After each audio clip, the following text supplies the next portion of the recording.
Alrighty, let's see if we're here. Let's go into OBS Studio.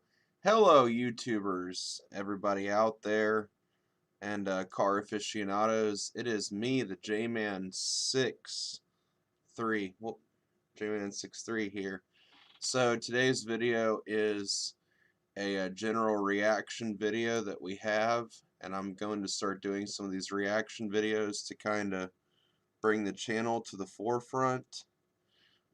Today's reaction is a program that is very interesting. It also makes me angry at the government for a lot of the stuff that they did. In today's reaction video, we have the Cash for Clunkers video. So I'm filming some general reaction videos to some of this car stuff that's out there. Now, this is a copyrighted video. I do not own the rights, but we're going to go into this video and we're going to generalize a reaction. So as before, the Cash for Clunkers program was a big deal, but we're going to get straight into the video, guys, and this is going to be about a 50-minute long reaction, so let's get rolling. So this is the program, and we are going to get started. Alright.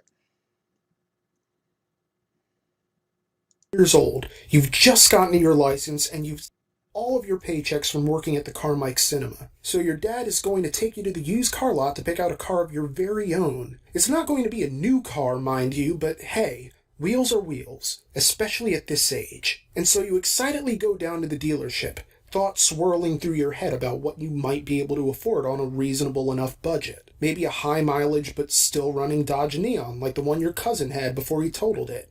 Or maybe a Crown Vic police interceptor because you have friends who smoke weed behind the elementary school playground, and you like the idea of pranking. So cars like this, guys, keep in mind, we're seeing some perfectly good cars. Wow.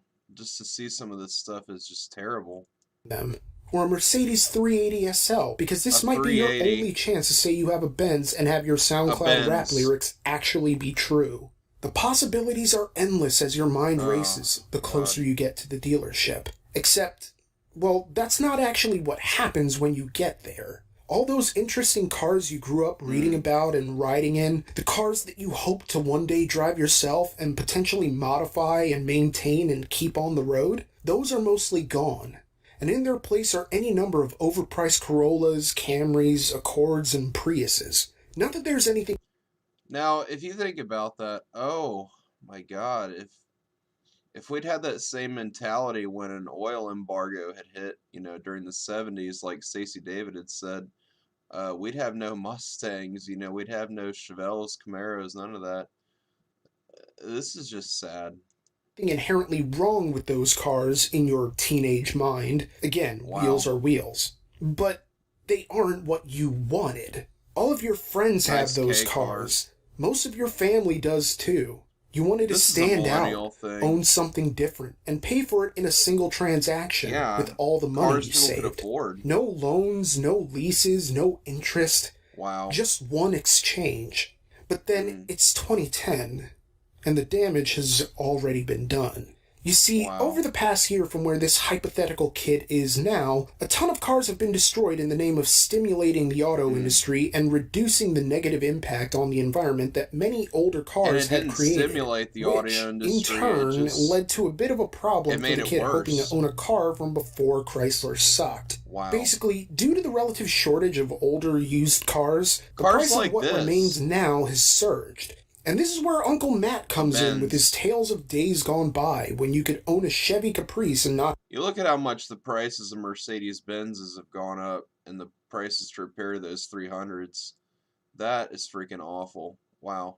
...have to refinance your entire life for the opportunity. Because while your Uncle Matt is pretty young for the common man's conception of an uncle, he's not so young that he can't remember a time before a program called Cash for Clunkers came along. With the best intentions to help the auto industry and the environment, only for the consumers to get caught in the crossfire, and for a bunch of perfectly good, beautifully functioning contemporary classics to find a new home as part of a scrap metal orgy in an anonymous heap somewhere in the middle of Heidelberg Township. and you watch with befuddlement as Uncle Matt goes inside to play Fallout New Vegas on your Xbox. Because now he lives with you and your dad ever since his wife left for Tahiti with Gary the I've personal never been a fan trainer. of this. And your life is a hellish Threes company where nobody knows how to close their damn robes when they come down to make coffee in the morning. And you don't want to blame Cash for Clunkers for any of it, because the intentions were good. But then, we all know what the road to hell is paved with. Welcome to RCR Stories. Cash for Clunkers. Guys, quick shout out to RCR for providing this video. I don't own the rights to this vid in any way, but so far you can see by, wow, just, I've always known this program was crazy. I just never have dug into the major confines of it, but this is technically, like I said, so let's keep going here. Here we go. So the quick and dirty is that Cash for Clunkers was the casual term for the federal government's car allowance rebate system, which allocated some $3 billion in economic incentives toward consumers willing to ditch their environmentally unfriendly car in favor of something. And these cars weren't unfriendly to the environment. This is just like, wow. I think about some of the stuff like with the Green New Deal and stuff, and you look at some of these new cars and all these muscle cars that are probably not going to be anymore. This really makes me sad seeing all this. Wow. More fuel efficient. A good idea in theory, but with some issues that make this a far more difficult narrative. See, the auto industry is weird. You might think Cash for Clunkers was something cooked up in the late 2000s, but its origins are intertwined with that of the used car industry, which takes us way the hell back to the late 1930s, depending on where you want to start this thing. But I'm not trying to go back to the origin of the automobile, so let's just say 1938. Essentially... Alright, so reading this off here, Superman makes his debut. Orson Welles, New Jersey, 1 year later, the philosopher's legacy is created. We got the March of Dimes founded, and seeing eye dogs become a thing. Gas costs less than it does now, of course. Dealerships at the time had a surplus of inventory, with lots and warehouses stuffed with unsold cars, collecting dust like a podcasting award sitting on a shelf between a whiskey decanter and a bound volume of the Encyclopedia Brown. As Michigan History Magazine put it, the unsold cars were tying up capital with not enough space or turnover to bring in newer models, all while skittish consumers were holding tight to their wallets. And so National Used Car Exchange Week was born. The brainchild of one John Raymond Davis, a sales manager at Ford, the used car drive lasted from March 5th through March 12th, 1938, and encouraged consumers to trade in their used cars in favor of a discount towards a newer used vehicle. Dealers would cut prices by an average of 20%, shaving a lean $60 off the price of cars that generally went for $275 apiece, or around $4,800 today. This was less about getting the full value of a car out of each consumer, and more about simply getting these older machines out of inventory to make way for the amount of new cars coming in. In a way, it was a plan that saved jobs at an incredibly sensitive time in the country's...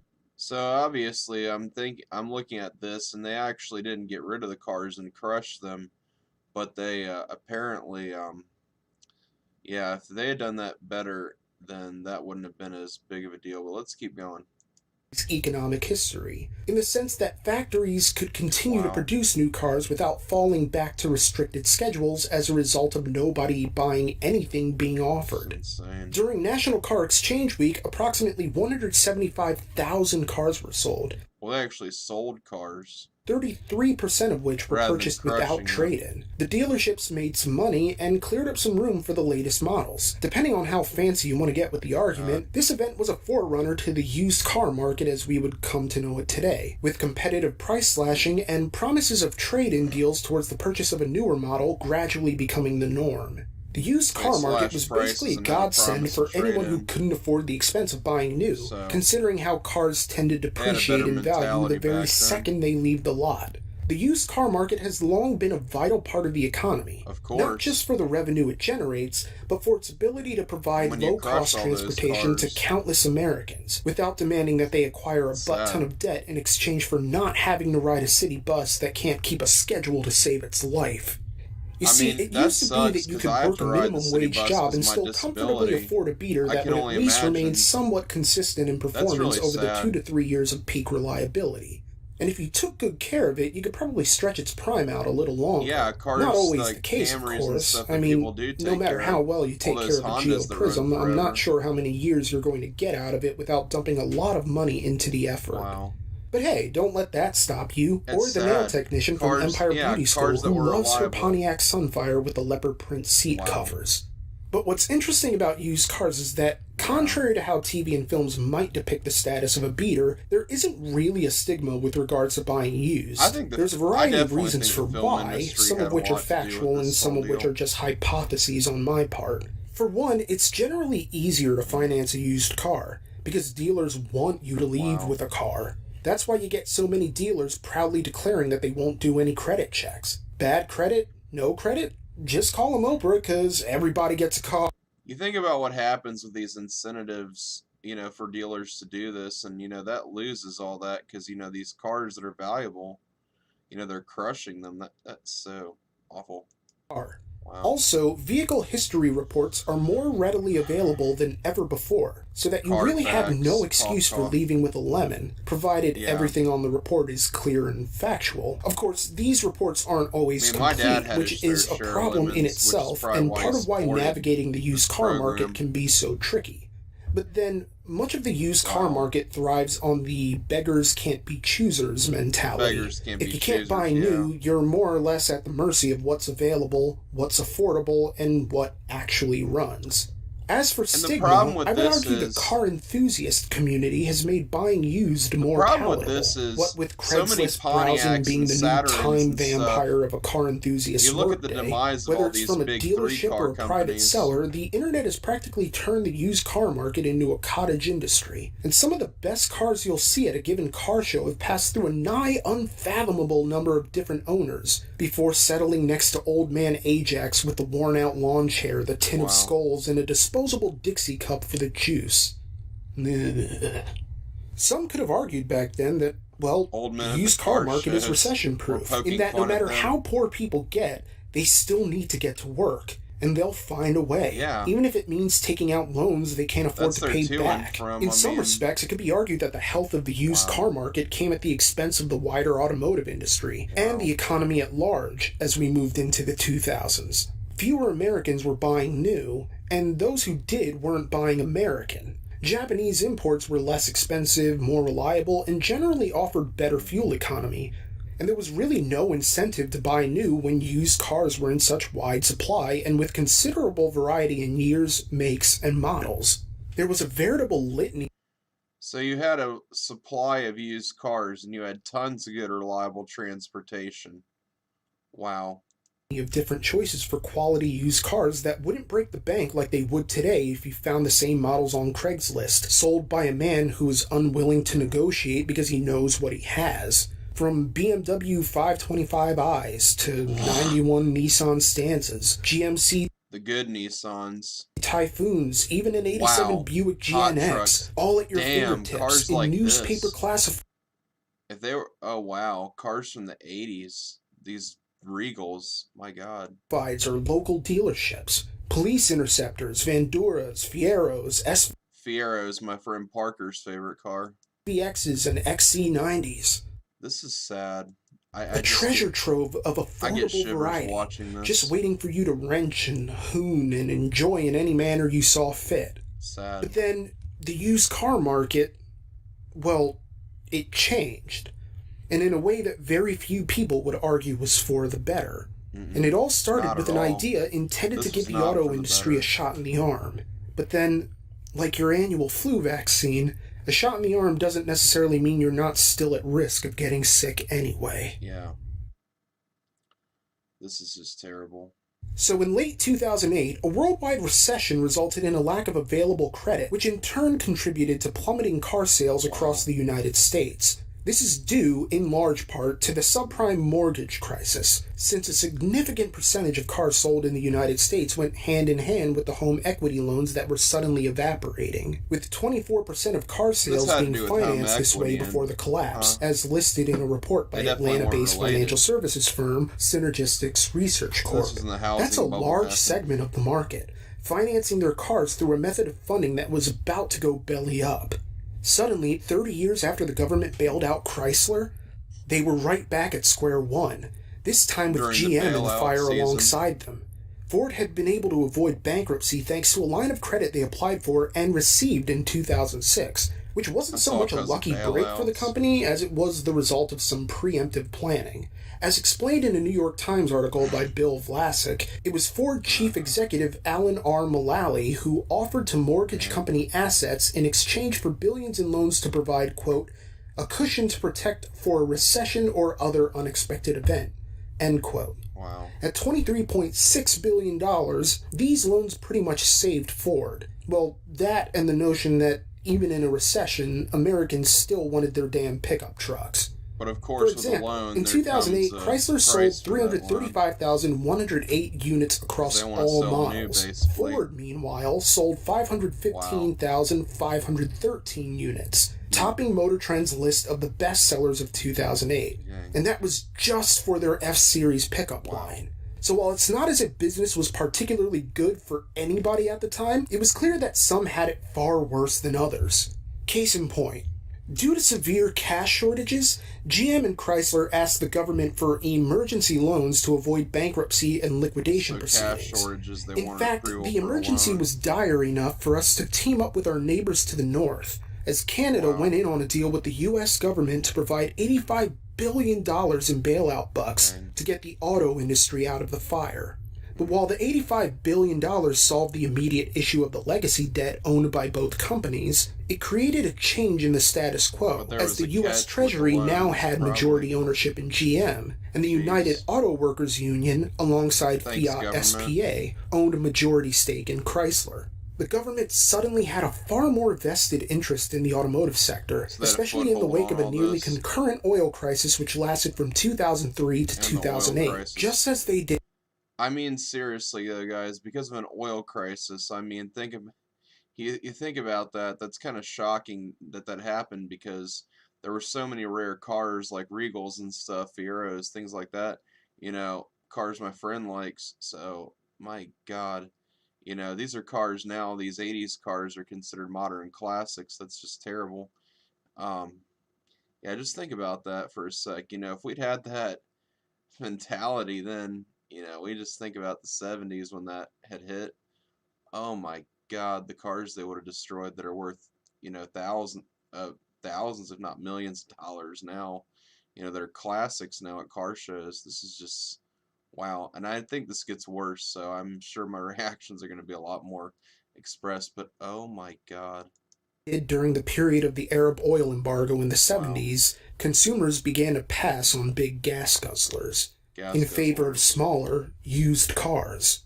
It was time, once again, for a reinvention of the American automotive landscape. And so, an idea was born. As Michael Canelos describes in his article, Cash for Clunkers, the program's inside history, it all began shortly after the election of Barack Obama in November 2008, as Jack Hidary arrived in Washington, D.C. to meet with the new president's transition team to propose a bill that would hopefully rescue the floundering American automotive industry and avoid an even worse financial situation than the one in which the country had already found itself. Hidary planned to pitch Vice President-elect Joe Biden on a car exchange initiative that would be integrated into the $787 billion stimulus bill. His thinking at the time was that the slow pace of hybrid sales meant there had been virtually no effect on greenhouse gas emissions, so a car exchange program could potentially accelerate the standardization of more fuel-efficient vehicles, while providing a boost to the auto industry by encouraging consumers to buy new. It wasn't exactly a novel idea, necessarily. Hidary had first read about a similar program being successfully implemented in Texas, as low-income car owners were offered $3,500 on a trade-in towards a new car. It was such a successful program that Hidary genuinely believed it could work on a national level. And so he Wow. reached out to Princeton economics professor Alan Blinder, whose July 2008 op-ed piece for the New York Times popularized the name Cash for Clunkers. Wow. In addition to Blinder, Hidary worked with Bracken Hendricks from the Center for American Progress and the American Council for an Energy-Efficient Economy. Together, the team co-authored a pitch that, after several ups and downs, received bipartisan support from Republicans Susan Collins and Democrats Dianne Feinstein and Chuck Schumer.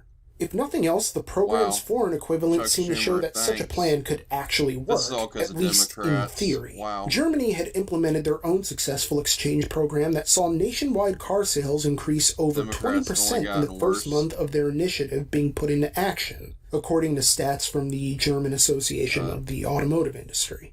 A month after that, sales were up 40%. Its success overseas was enough to get the bipartisan proposal viewed by the president, who announced his support for the bill by the end of March 2009.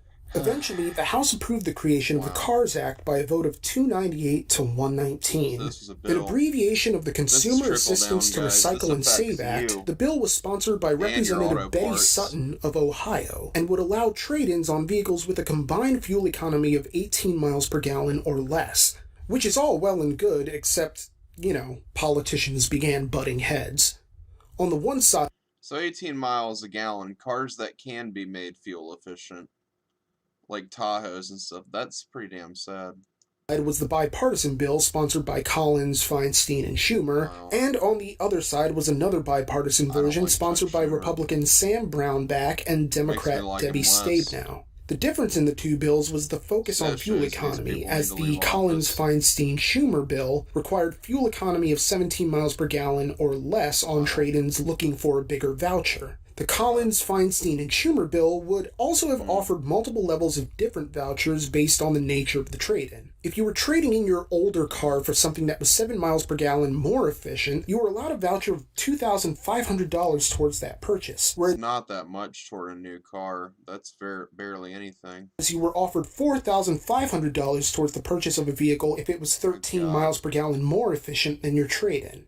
In addition, consumers would receive an extra $1,000 voucher toward the purchase of a used car that happened to be more efficient. However, the bill that passed that A used car or a new car costs a lot. That's not a very big incentive.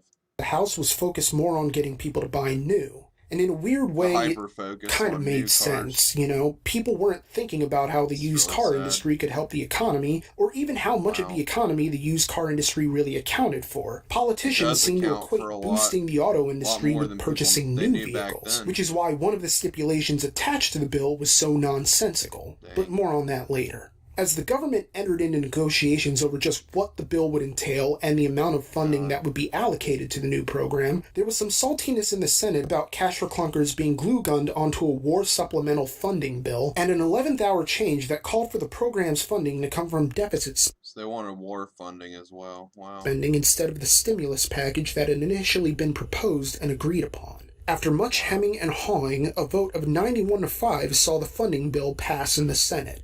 Out of the proposed $4 billion allowance, the program was allocated an initial $1 billion to carry the program between July 1st and November 1st, 2009. But herein lies the problem. Demand was high for Cash for Clunkers, far higher than anticipated. That initial $1 billion allocation had nearly dried up by July 30th, as people came forward left, right, and center to claim their vouchers and, presumably, trade up. But even with Congress... The sad thing is I remember how busy used car lots were, and then you see how many of them kind of went out of business. Approving an extra $2 billion to the program, it was clear that Cash for Clunkers was in trouble almost... This is how CarMax kind of took over. From the moment it started. By August 24th, 2009, the money was all gone. Chapter 3, all in. So by then it was all gone in 2009. So what were the rules for Cash for Clunkers exactly? Well, for one, the vehicle had to be less than 25 years old at the time of trade-in, in addition to being in drivable condition. The vehicle also had... So perfectly good drivable vehicles. Think about this, guys. Drivable vehicles to and from transportation. Good, reliable transportation as well. Had to be registered and fully insured for the entire year prior to the trade-in. The trade-ins also had to get a combined fuel economy of 18 miles per gallon or less. This is what helped differentiate between the size of the rebate you'd get, as the amount of the credit was between $3,500 and $4,500, and it was determined largely by the vehicle purchased after trade-in, and the difference in the fuel economy between the new vehicle and the trade-in vehicle. Basically, the better the fuel economy, the better the rebate. Now, there were some exceptions. Think about how expensive the price of some of these Nissan parts are now. Holy crap.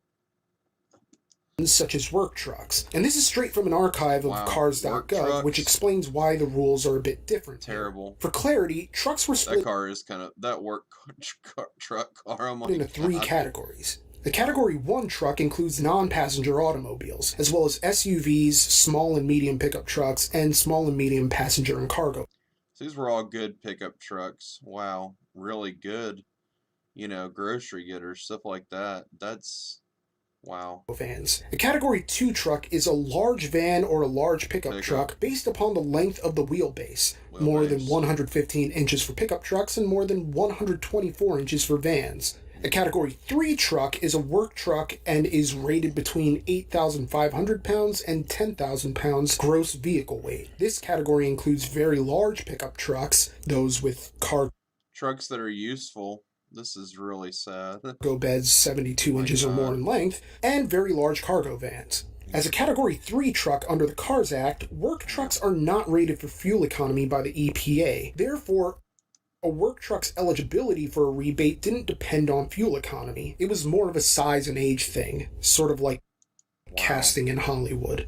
And the rebate itself could be no more than $3,500, regardless of the condition of the trade-in or the fuel economy of the truck which you were expecting to replace it with. Now, a work truck can be traded in if it was manufactured no later than the 2001 model year and no earlier than 25 years prior to the trade-in date, which is all well and good, except that in addition to the rebate not exceeding $3,500 for a work truck, the truck could only be traded in for a Category 2 or 3 truck of similar or smaller size. Wow. So yeah, there was a lot of tape to get around. And the same was true for passenger cars as well. Basically, to purchase a new car under the umbrella of Cash for Clunkers, the passenger car had to have an MSRP of no greater than $45,000 and fuel economy.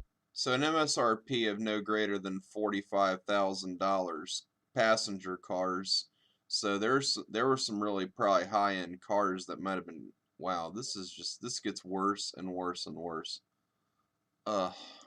Rating no less than 22 miles per gallon. Now, remember when I mentioned how one of the stipulations attached to the bill sort of undermined its ability to be effective? Well, it was this additional fuel economy requirement that economists theorized was the cause of the program's failure. The American Economic Journal suggests Cash for Clunkers likely would have been successful had fuel economy eligibility requirements simply been limited to which cars could be traded in, and not which cars were eligible to purchase following a trade-in. The problem was the 22 miles per gallon minimum on passenger vehicles eligible for purchase under the subsidy. Rather than encouraging people to buy more expensive cars, they were instead encouraged to buy more fuel-efficient vehicles, which, at this point, were considerably cheaper. And yeah, the idea of Cash for Clunkers was to help the environment by reducing emissions and all that crazy mess, but the goal was to stimulate the economy through the automotive industry. How much Biden and this sort of really undermined that. People who might have considered buying in the $30,000 makes me sad because we might be on the verge of a 2.0 Cash for Clunkers here. to $50,000 range were now topping out at cars running between $15,000 and $25,000. On average, consumers spent $7,600 less per subsidy than they would have without the secondary eligibility requirement that their new car had to get at least 22 miles per gallon. Fuel-efficient cars were now in high demand, but they were on the more inexpensive end of new cars available. Because why purchase a new Mercedes for $45,000 when you could have a Prius for roughly half that? To make matters worse was the realization that Cash for Clunkers didn't really encourage people to buy cars when they might not have. Instead, it simply encouraged people who were planning on buying a new car anyway to just buy one sooner in order to... So they were trying to get you to buy sooner, basically. Take advantage of the subsidy. Wow. In fact, by the time the program ended, the American Economic Journal found that roughly 60% of consumers claiming subsidies would have probably purchased a new car during that time period regardless. So even though they would have purchased a new car anyway, so it didn't really increase any of that. The result? There wasn't much of a change in new car ownership between those eligible for the program and those who weren't. Wow. Sure, the program succeeded in reducing carbon dioxide emissions, but Ted Gare and So it Emily did reduce Parker of the carbon Washington, dioxide. D.C. based research group, the Brookings Institution, in their report Cash for Clunkers, an evaluation, noted that this method was no more cost effective than a plain old carbon tax. And the actual So they could have just put a carbon tax instead benefit to the environment was of crushing considerably all these smaller than valuable cars. anticipated. Sure, it was a Really bit of a valuable difference ones. since getting 750,000 gas guzzlers off the road is good, but as a Mother's Day gift to Mother Nature, it's more or less the equivalent of making her breakfast in bed, but the breakfast is Cheerios, burnt toast, and coffee with a seed bed of grounds at the bottom of the Making mug. Mother The thought Nature is a nice, breakfast but in bed at that's that burnt point, you and might as well stuff. have not bothered at all. May not bother at And this is all. without even getting into how it caused headaches for the recyclers themselves. Look at all this crap you got here. Not crap, but cars. Yeah, this made more of an impact on the environment because there were so many crushed vehicles. This is just nuts. So, yeah, this is pretty much the equivalent of making your mom breakfast in bed, but making it a really crappy breakfast. It's the thought, but still, it's basically crapping on Mother Nature. It's just like it's hard to wrap my head around some of this because I never knew this much about the program. Wow. In short, cars traded in under the rebate system had their engines destroyed using a sodium Wow. silicate solution poured directly into the engine. This So they poured a solution into the motor. was to prevent trade-ins from being resold with new titles. Under the new law, the salvage facility couldn't sell the engine or cylinder heads. So they couldn't sell a motor, a valuable MG motor, stuff like this, engines, motors for rebuilds, valuable core sources of parts. Wow. This is just god awful. And seeing this just makes this even worse.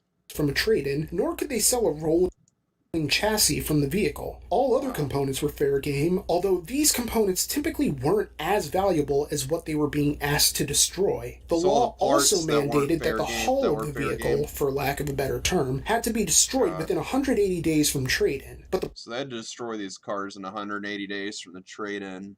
It's not a lot of time. And look at the cars you got here. A generalistic, you got a Pontiac, cars like that Mercedes. This is terrible. Problem is that even if the recyclers abided by these stipulations, it was hard for them to know when they'd be getting paid by the government. You see, to further aid in preventing junked cars from being resold, the federal government built the National Motor Vehicle Title Information System. Within 7 days of a car's trade-in, recyclers had to report the VIN and the overall status of the car. So let me pause this for a sec. So basically, guys, this just goes to show how idiotic this program was. So hold on a sec. Let me edit my title here.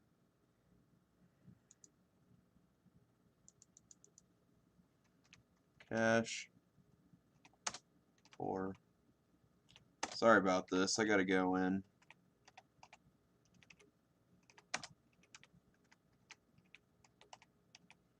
Okay.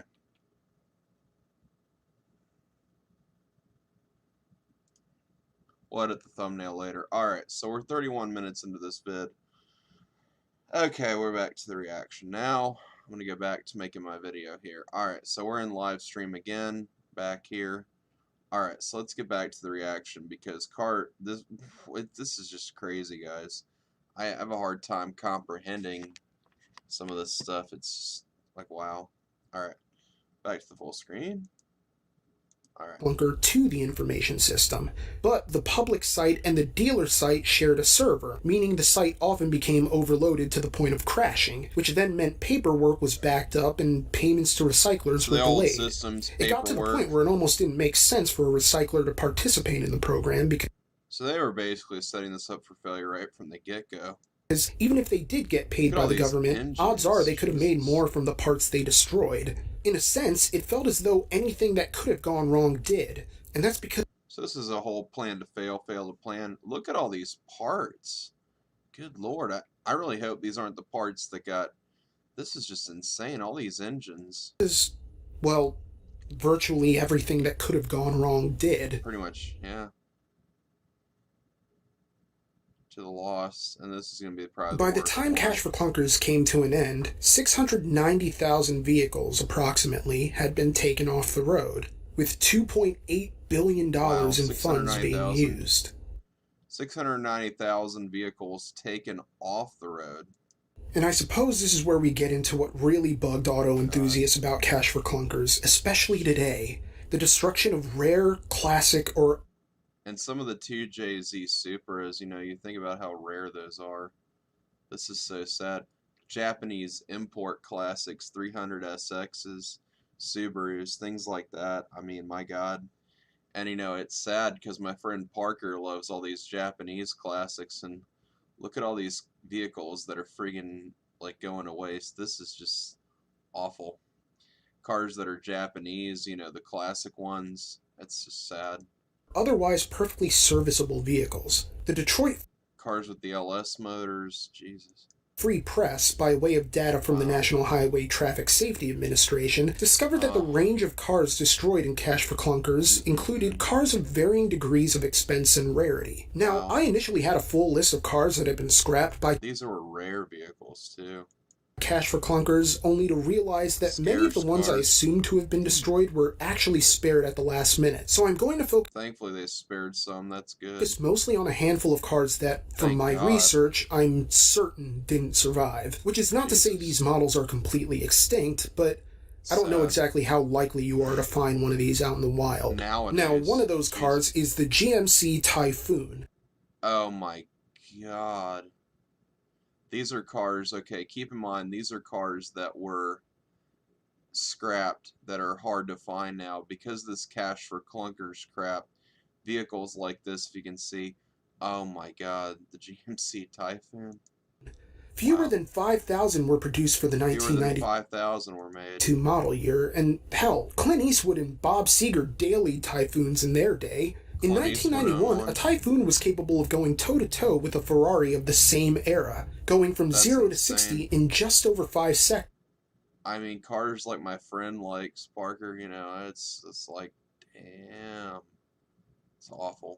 On the surprising muscle of a turbocharged 4.3-liter V6. Turbocharged V6. Sure, the styling might be a bit America for some. I think it's a sweet truck, but God, it's just awful. But hey, I kind of like it. There's a confidence to it, cool truck. A sense of barrel-chested poise. It's sweet. If a Dodge Ram is a guy outside the bar waiting for the guy he challenged to come get these hands, then the Typhoon is the guy inside the bar who doesn't fight because he's too busy drinking beers, throwing darts, and trying to get Wendy the bartender to come home with him, because life is too short, especially when you work on an oil rig. Was it a revolutionary vehicle? No, but then I don't know that any of the cars on this list are. That doesn't mean, however, that they didn't have value. I mean, look at the Typhoon. It's got character. God, yeah, it does, and it could have had value to somebody, instead of being scrapped for less than it was probably worth. Wow. So rest in peace, GMC Typhoon. I don't know if you're missed, but I feel like I probably would have missed you had I known you. Like John Candy or Phil Hartman. Man, I miss those guys now. On the opposite end of the America spectrum is the 1990 La Forza SUV. Now this is not really an attractive car, but that Typhoon just really, that hurts. That does hurt. Wait, really? Auto Trader pretty much described this as an Italian Range Rover, and yeah, I can see that. I mean, it's basically a Range Rover married to an underpowered Ford V8, but with enough awkward Italian style to make up the difference. It was a military off-roader called the Magnum 4x4 when it made its European debut in 1984. But automaker Rayton Fissor, founded by Fernanda Fissor of the famous Fissor coach building family, and I'm probably saying their last name wrong, wanted to bring the Magnum to the States, but with more American engine choices. Funnily enough, despite wanting to penetrate the US market, Rayton Fissor felt the Magnum name was too American, and so they renamed it the La Forza, and added that... I just think about this Green New Deal going on, it's just, it's insane. 5-liter Ford V8 for broader appeal in the United States. It's sad, because not all the Americans can afford an electric car or a hybrid, stuff like that. It's terrible. The The design wasn't particularly inspired, but you did get hand-stitched Italian leather to give the I think about how all these cars now that are relevant are going to be, wow, this just gets worse. Sensation of a more luxurious vehicle than you were actually getting. And it does have a peculiar charm to it, sort of like an automotive Roberto Benigni. I mean, look at it. It's so achingly simplistic in its design that you almost can't help but respect its Italian car in American cosplay aesthetic. And yet, like the Typhoon, I'm not entirely sure to what extent anybody actually misses this car. Because people clearly didn't seem to care enough about it when it was here, you know? And I think that's the case for a lot of the cars on this list. It's people trading in something that never really spoke to them in the first place, or people trading in something they didn't know was special. Makes me sad, and, I'm not gonna lie. You know, maybe sometimes you don't really know what you have. Not everybody is that Craigslist bro who's aware of what they have in their garage. Sometimes you just give something away without realizing that it was something more than you thought. You don't know this what you is, got of course, excluding those who were trading in a car that was more or less falling apart, or something they just outright hated, like a Jetta or something. A Jetta. But I digress. A bit more exotic is the 1980 TVR 280i convertible. On the one hand, many of its components were sourced from Ford. That is terrible. A TVR. Oh my god. Ford vehicles of that era, like the suspension, steering, and gearbox off of Ford Cortina. A radiator. Look at how cool this car is. This is literally something at a car show that you'd see.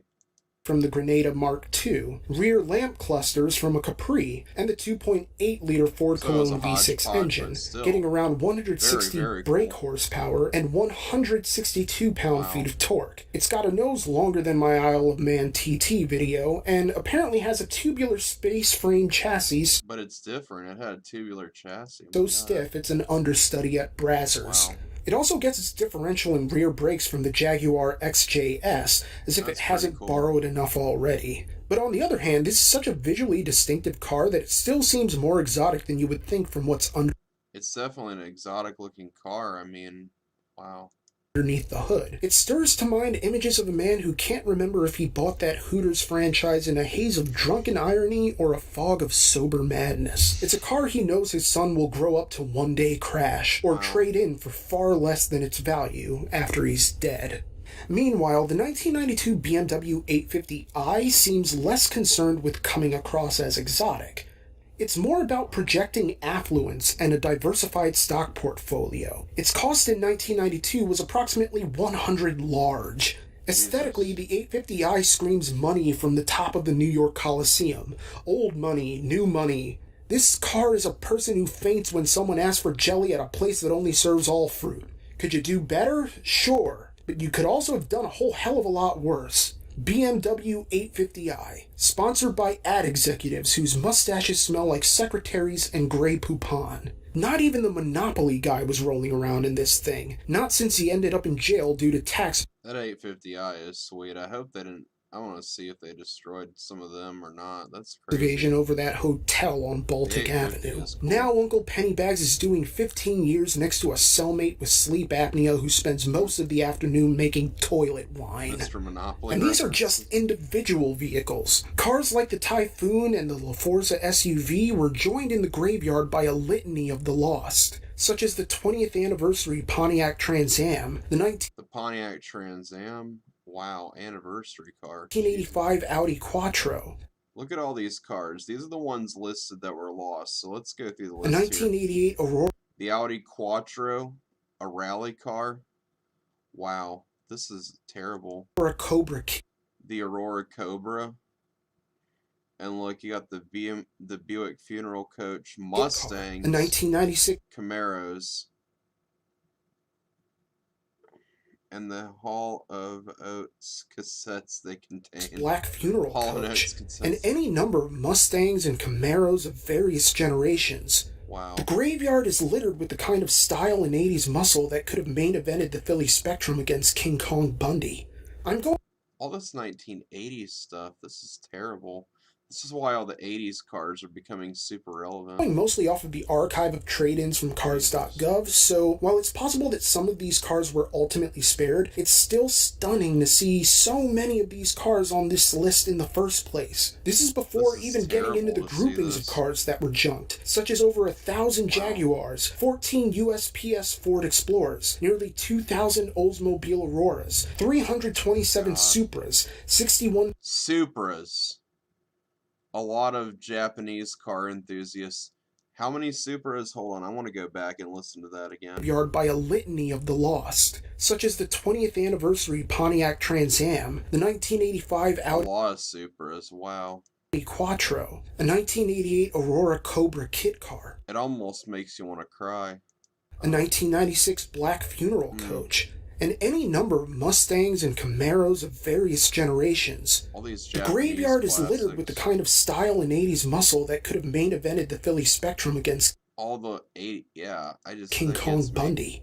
I'm going mostly off of the archive of trade-ins from cars.gov, so while it's possible that some of these cars were ultimately spared, it's still stunning to see so many of these cars on this list in the first place. This is before even getting into the groupings of cars that were junked, such as over 1,000 Jaguars, 1,000 Jaguars were scrapped. Valuable cars now. 15 USPS Ford Explorers, nearly 2,000 Oldsmobile Auroras, 2,000 Oldsmobile Auroras, 27 Supras, 327 Toyota Supras. Whoa. 1 Fieros, 101 Fieros, and these are some of my friends' favorite cars. 569 nice models across the Firebird Trans Am family. 2,000 over Auroras, 1,500 Crown Vics, 327 Supras. Parker, if you're paying attention, if I'm gonna post this to your wall later, and I'll have you watch this. But when you wake up, you'll definitely have a video to check out. Ford Taurus shows, 15 Isuzu. Ford Taurus shows. Wow. Isuzu Via Crosses, countless Dodge. This is a lot. Via Crosses. Stealths, and over 5,000. You have 516 models across the Firebird Trans Am. This is what screwed over Pontiac. 1,000 Mercedes-Benz models, including the S. Look at these numbers. Look at these numbers. 1,500 Crown Vics. 1,500 cop cars. These were good and reliable Crown Vics. The S600, the 1994 500E, the 1990. Wow, over 5,000 Benzes, Mercedes, and oh my, I just can't. It's hard to watch this. Just watching this list roll by, this is probably the worst I've seen. Wow, this is terrible. 95 C36 and the 99 C43. AMC Eagles, BMWs, 850i's, M3 and M5s, the E40s, cars that are valuable. You imagine how expensive BMWs are to repair now, and that makes all these 80s classics. These are all cars from the 80s, guys, that they wanted to get rid of. MR2s. Terrible. And Porsches, including the 928 S4 and the 944. Nearly 4,000 BMWs across M3, M5, Z3, 850i, and 740iL protection models. Even AMC Eagles were on the list. AMC Eagles. Wounding my soul.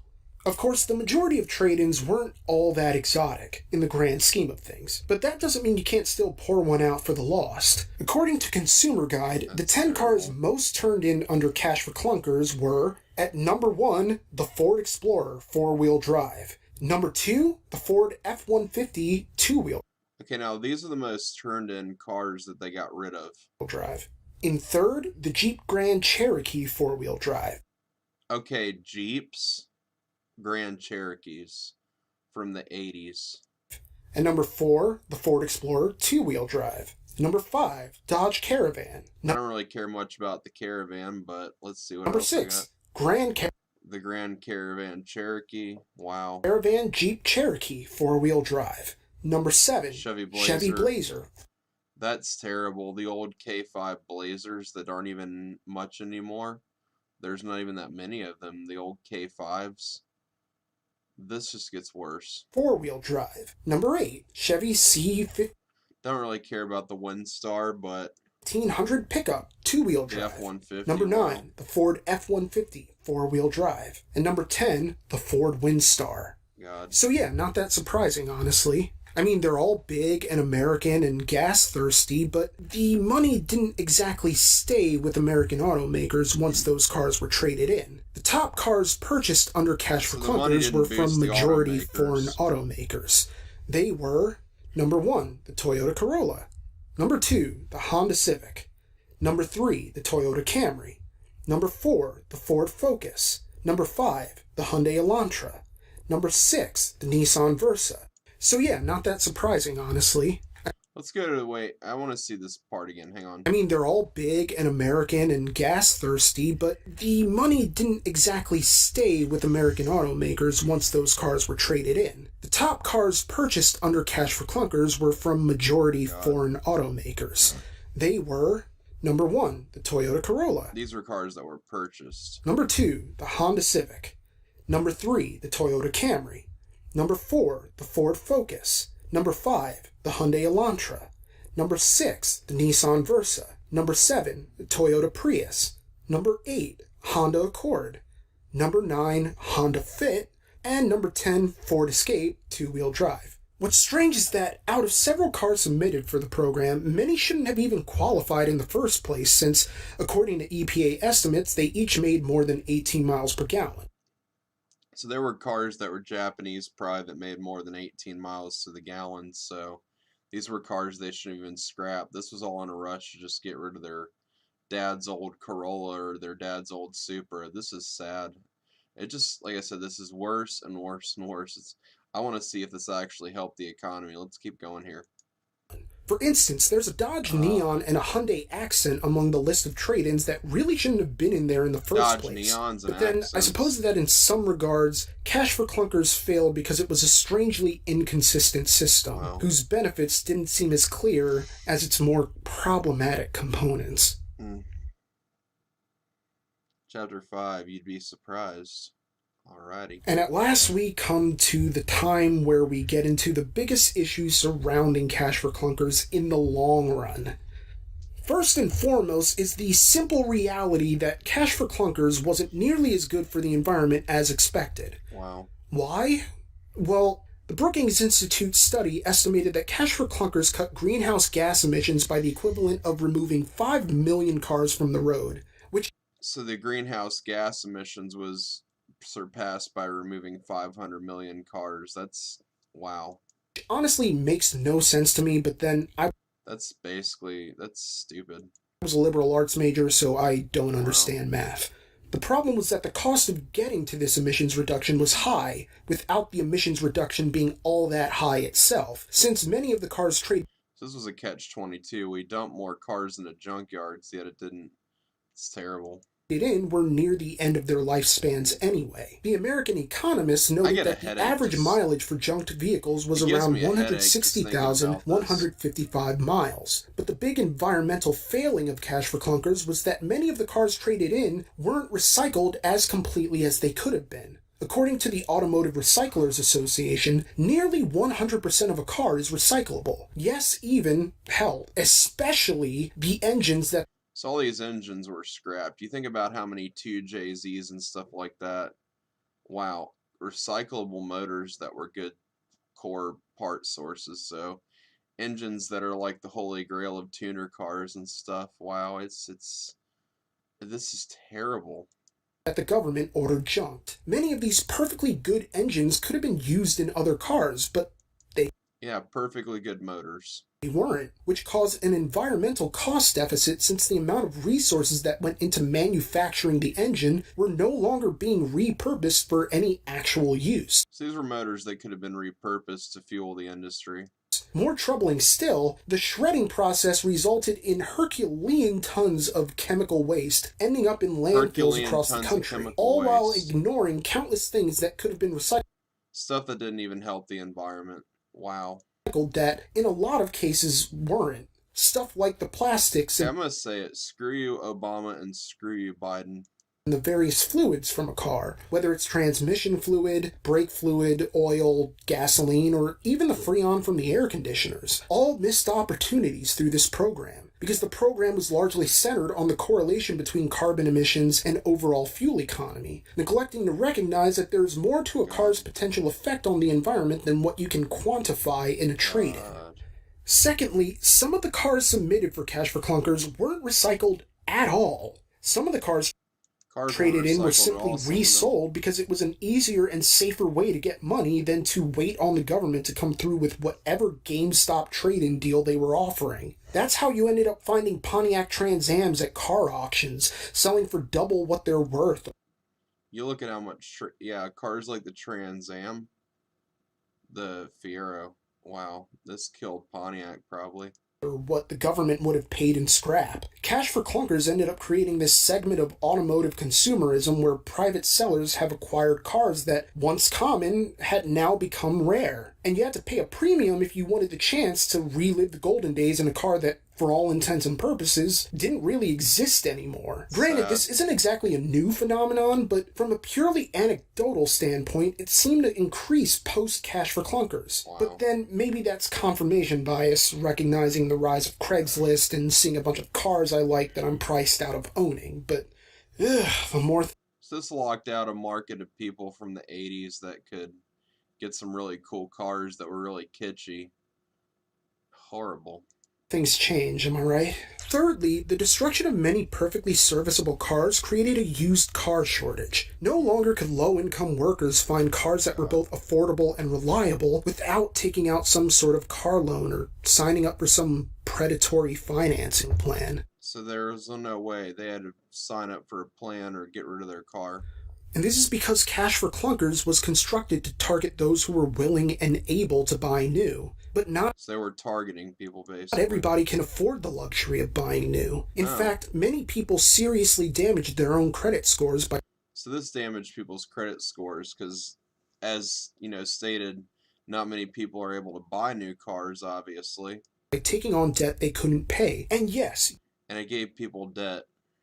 you could blame the consumer for not being better at assessing the priorities of their finances. Lord knows plenty of people know what it's like robbing Peter to pay Paul, reevaluating their financial priorities on a weekly or monthly basis. Basically, it's which payment is going to be late this month so I can keep the lights on and my kids fed. Yeah, it's easy to say, well, they shouldn't have taken on debt they couldn't pay. And yes, it's true that some people are just crazy and don't care when weighing the mortgage-sized car payments against the Yeah, new car payments are crazy. This is just terrible. possibility of owning a new Laramie or some other ridiculous expenditure. But for others, sometimes life just happens. The kids are sick, the pipes burst, People don't have a rainy day fund because of all this. Grandma has a stroke and needs to be put in a home. The house was robbed, your identity was stolen. You want to pay off the student loans finally. Whatever. You may have taken on those payments in good faith, confident you'd be able to pay them back. But then something happens and you have to reevaluate your priorities. You never know. Not everyone out here in debt is living large and just ignoring their responsibilities. They're trying their best to make amends while also living some semblance of a life with a modicum of happiness in it. And so people were ruining their credit and going into debt when they'd have been better off just keeping the car they had. So they would have been better off keeping their reliable transportation instead of racking up debt. This is just terrible. And never accepting the rebate in the first place. So this obviously made the economy worse. Provided their car was actually still running and not actually falling apart on the road. And even then, you can make the argument that repairs would probably be cheaper than the debt they've accrued. Just 1 month ago, the Federal Reserve Bank of New York released findings that a record 7 million Americans are 90 days or more behind on their car payments. That's So 7 million Americans behind on car payments. even worse than during the recession in 2008. That's going into red flag territory for the economy, and who knows if it'll get better before it gets worse. Fourth, while Cash for Clunkers did see a short-term spending increase, it wasn't anywhere near as much as expected, because the consumers using the program were not the consumers the government had anticipated. You see, the government figured this program would reach people who were hesitant to let go of their gas guzzler because a trade-up would be prohibitively expensive. The hope God. was to reach these people and coax them into buying a new car, convincing people with no intention of buying a new car to roll into their nearest dealership and stimulate the economy like a prostate during birthday sex. And the short-term spending increase suggested that the idea was a hit. According to the Brookings Institute's report, vehicle sales increased by 370,000 across July So they increased the vehicles, but of course the debt associated. and August 2009, which would have been great except as evidenced by the increased demand for less expensive, fuel-efficient vehicles, higher sales didn't necessarily mean higher revenue. And there was the much larger problem that the program offered no further stimulus once it ended. So basically, new car purchases were more or less the same in 2009 as they would have been without Cash for Clunkers. Lastly, the Brookings Institute theorized that by encouraging people who would have bought new anyway to simply buy new sooner, the GDP was boosted by around $2 billion, with roughly 2,050 jobs created. But this did lose people jobs. I mean, there were so many automotive unions that were basically fell by the wayside because of this. Except in the trade-off, the program cost roughly $1.4 million per job created, which is far more expensive than other means of stimulating the economy, such as reducing payroll tax for employers and employees, or increasing unemployment benefits. So yeah, the program had its share of successes, but you can fill a crown with as many jewels as you want to try and look like a baller. At the end of the day, all you're going to have are neck problems. Although the funds were expected to last the program through November, So it had positive stuff, but it also had negative impacts. Transportation Secretary Ray LaHood announced on August 20th that the program would end on Monday, August 24th, 2009. And with that, Cash for Clunkers met an ignominious end. Does anyone ever even use the word ignominious anymore? It's short, Ignominious end? You know, like ignominy. It's like saying infamous, but not really. Okay, let's see. Epilogue. Here we go. Let's see the last of this. Ultimately, some would argue that, at best, Cash for Clunkers did little to change things for the better, while others would argue that it did actual damage, not only to the automotive industry, but to the economy at large. I came into this wanting to be objective, well, at least in theory, but it's kind of difficult to see this as anything other than a disaster that should realistically never be repeated. Sure, it was well-intentioned and... My problem is, though, with stuff like this, you know, we have this Green New Deal going on, so it doesn't surprise me that now cars that are basically almost newer classics, you know, stuff that's like 2000 late models and stuff, that's going to be, wow, all these Honda Civics and just cars like that, you know. I really hope we're not going to repeat this history. Governance is as much an exercise in trial and error as it is in kickbacks, double dealing, and all that other shadiness that makes up our expectations of what governance actually entails. But it's hard to imagine a scenario in which Cash This is a big reason you should not trust Democrats in the government. for Clunkers was anything other than what its last word entailed. Although Cash for Clunkers reported some $2.8 billion in rebates, with Ray LaHood declaring the car allowance rebate system the best economic news story in America, the program ultimately didn't hold up to the harsh magnifying glass of hindsight.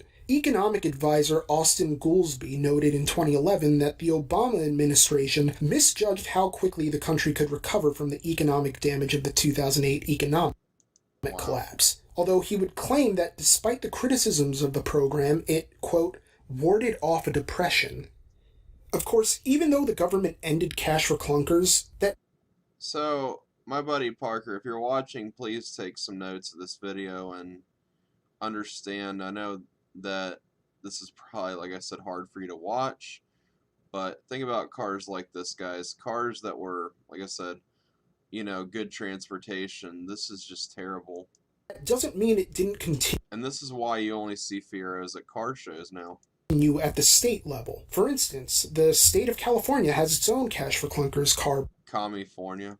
buyback program operated by the Bureau of Automotive Repair. As with the federal program, the goal is to, quote, promote clean air by removing older vehicles that are currently operating on California highways and roads. The state level incentives are much lower than they were at the federal level, with a basic rebate of around $1,000 per vehicle and $1,500 per vehicle for low income participants. Despite the state continually renewing the program each year, there's no real indication that it's any more successful than Cash for Clunkers was at the federal level. A 2014 report by the Daily Signal found that over 60% of scrapped vehicles were unregistered, which implies that many of these cars weren't even being driven, so scrapping them may not have had much of an environmental benefit at all. I mean, hindsight is That's why I 2020 hate and all that, California. but it's difficult to imagine that 2009 will be the last time that the government steps in to help the auto industry with some wild plan that ends up backfiring. The best you can do is take care of the car you have.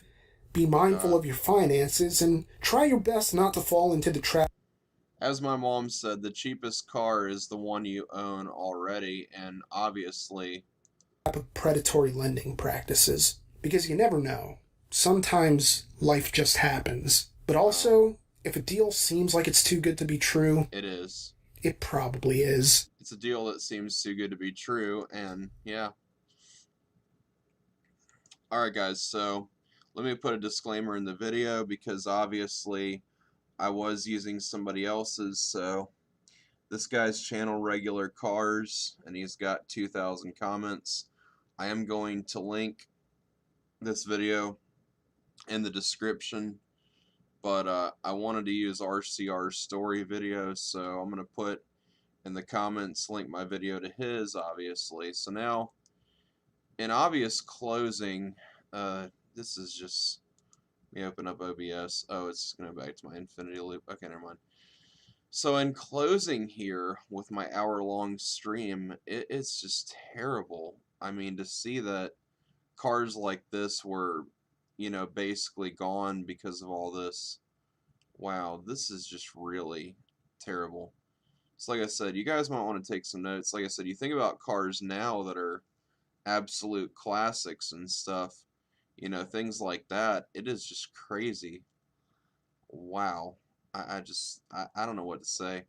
Well, anyways, I don't want to make it too much longer because I'm already at an hour, which is one of my longer streams because I usually don't stream for much longer than 30 or 40 minutes, but this has been a good hours long stream, one of my longer ones, but that was my this is my reaction. I mean, generally, like I said, I don't think definite, but I definitely think that we're on the verge of another one like this because of Green New Deal and stuff like that. So, you think about all these late model cars now that are worth some money, that are going to be worth some money, and if something happens, so it's just terrible to see all this. So, anyway, like I said, that's my general reaction.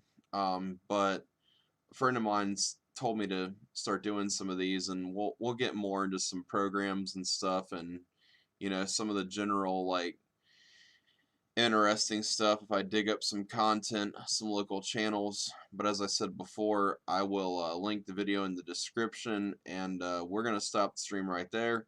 And remember to click on the videos that are going to be in the end of the description end screen, and I will catch you guys later. As always, make sure you smash that subscribe button, hit the notification bell for more videos that'll be upcoming this year, and I will be working on my channel, trying to get it more polished for you guys, but we will definitely be touching more on different programs and stuff that I find kind of close to me. We'll be doing some more reaction stuff, but make sure you follow this guy's channel, RCR Stories, for more interesting stuff. I'm pretty sure he's got some stuff, so I'm going to hit subscribe on this dude's channel.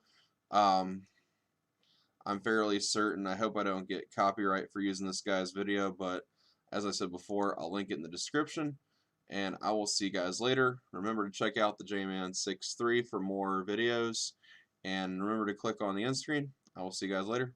Bye-bye.